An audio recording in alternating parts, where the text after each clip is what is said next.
Os fenômenos que deixam expostos os fios da vida privada por sob a tessitura da vida pública são de enorme importância para a compreensão da cultura moderna. Há muitos deles, em diferentes níveis, envolvendo religião, família, violência, corrupção, crime, e quase todos os pecados mortais, algumas emoções, que podemos chamar de sociais por serem necessariamente relacionais, estão aí sempre implicadas, concedendo tons de escândalo às notícias, que deslizam das quatro paredes para a cena coletiva. Tudo o que concerne ao amor, ao desejo e à sexualidade tem preeminência nesses dramas, atiçando a curiosidade comum e desafiando as fronteiras entre o dito e o não dito, o dizível e o indizível, o concebível e o inconcebível. As carreiras pessoais que impõem recorrente exposição ao olhar público são também diversas: políticas, religiosas, financeiras, artísticas. Algumas são mais infensas à intrusão das circunstâncias pessoais,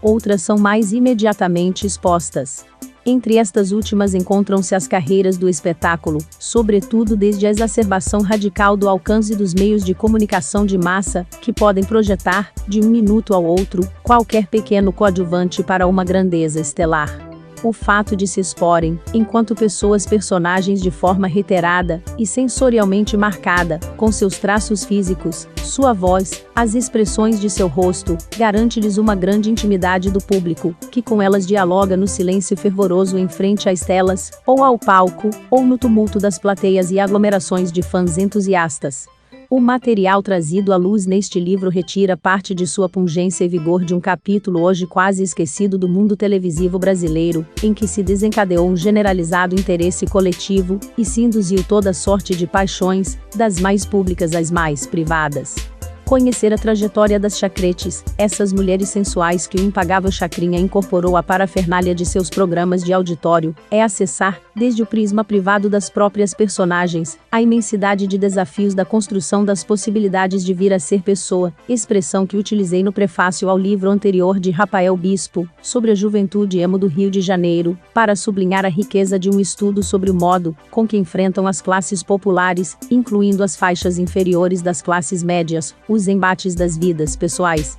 Aqui, como lá, desvendam-se com delicada finura de detalhes os meandros desses desafios, a partir de contato direto e sensível com os interlocutores, participantes da pesquisa. Aqui, como lá, trata-se de trazer à luz as variações e nuances com que vêm ou vão divergindo, em torno de um quadro de experiência social comum, as trajetórias individuais, sacudidas entre acertos e desastres, apostas e promessas, esperanças e desencantos. Expostas à máxima visibilidade pública, com os corpos seminus bamboleando no palco dos auditórios e nas telas das televisões, essas mulheres, advindas dos meios populares urbanos, conheceram por um breve tempo a glória de estrelas, impressa de modo indelével em suas trajetórias divergentes, já descortinadas pelo pesquisador às portas da velhice, como testemunhos exemplares da complexidade que as negociações da realidade e a gestão dos campos de possibilidades podem assumir em nossas sociedades contemporâneas. Embora todas as carreiras envolvam a adesão emocional dos sujeitos e dependam da ativação dos códigos relacionais afetivos,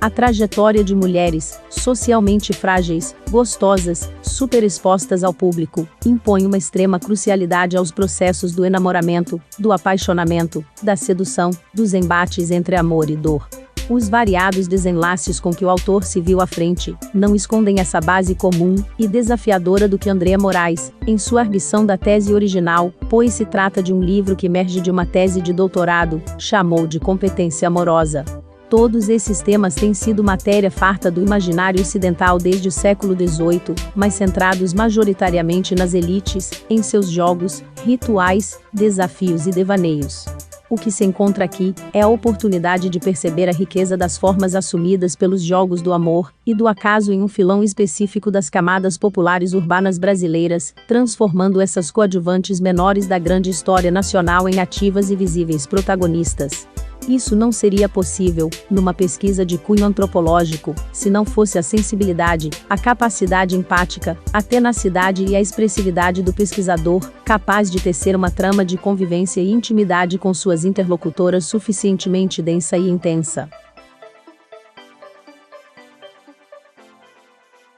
Bruno Latour reapresentou ao consumo intelectual contemporâneo a oposição entre presença e representação, entre a densidade totalizante de uma relação sensível, imediata, entranhada e visceral, e essa outra, característica da tradição racionalista de nossa cultura, distanciada, mediada, estranhada. A antropologia tem como norte uma combinação delicada entre essas atitudes, uma ciência inseparável da subjetividade e da intensidade, mas nem sempre consegue obter a medida justa em tão difícil estratégia. A relação do pesquisador com o seu campo, o grau de convivência e acesso à espessura vital local, é sempre onde radica o pulo do gato. No caso deste trabalho de Rafael Bispo, a dificuldade era mais intensa, porque não se lhe abria a estratégia complementar da observação, participante ou não, da série histórica dos eventos marcantes das carreiras das rainhas do rebolado. Dependia da memória de sujeitos, que se afastavam celeremente da experiência do acme de suas carreiras, imersos nos tesouros da rememoração, mas ferreteados pela ambiguidade dos sentimentos, pelo sabor cáustico dos dias fugazes de glória, pelo amargor das derrotas e compromissos.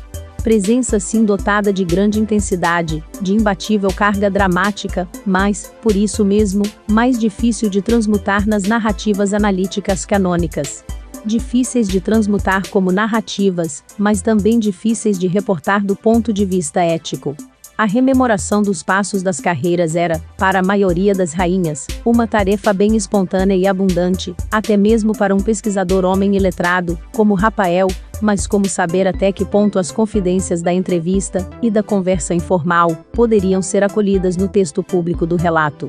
Muitas decisões delicadas tiveram que ser tomadas nesse sentido, com o resultado ao mesmo tempo fidedigno e respeitoso, que aqui e agora se concretiza. Muito material fascinante dos meandros dessas trajetórias nunca virá à luz, ainda que espontaneamente ofertado, devido à regular consciência dos destinos imprevisíveis que certas informações da vida pessoal podem apresentar na passagem à dimensão pública. Contrariamente às fantasias formalistas dos controles da ética em pesquisa hoje em vigor no Brasil, diretamente copiados do controle biótico das atividades dos saberes médicos e biológicos, e lá sumamente necessário, para a aplicação esdrúxula nas ciências humanas, tem-se aqui um exemplo dos prodígios continuados de afeto, imaginação e rigor com que se pode produzir conhecimento social sem insultos ou danos aos interlocutores, que aceitam participar desse diálogo peculiar da pesquisa antropológica. É preciso sublinhar ainda, como o conteúdo deste livro permite melhor compreender as circunstâncias em que o dispositivo de sexualidade proposto por Michel Foucault opera nos meios não letrados de nossas sociedades contemporâneas.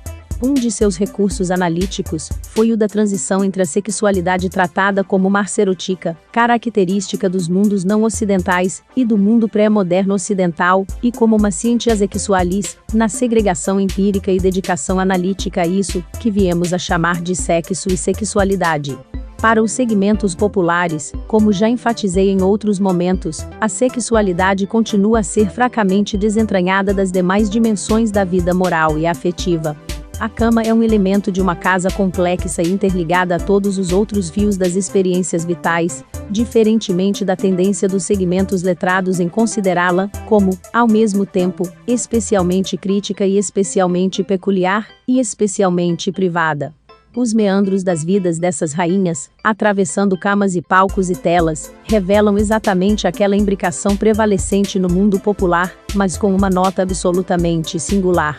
A publicidade generalizada de cada decisão de suas carreiras sexuais de gênero, com longas repercussões para seus futuros. O material de Rafael é testemunho assim de uma vida mais próxima da arcerotica, mas sua obra não deixa de corresponder, felizmente, a mais uma peça do nosso desafio de uma ciência capaz de fazer crescer a compreensão da sexualidade, esse nosso excruciante mistério. Que ele o faça sem que se perca a intensidade vivencial dos testemunhos originais, é um de seus maiores méritos. Adriana Viana, também na lição da tese, evocou a fórmula de Roland Barthes do apaixonamento como construção de si, uma bela forma de traduzir o modo como este livro permite admirar a trama das emoções, sobretudo amorosas, no desenho, no traço ambulante das carreiras pessoais. certamente no caso das rainhas do rebolado estudadas, mas também no do próprio pesquisador, cujo apaixonamento profissional permitiu acrescentar este bem-sucedido capítulo à sua construção de si.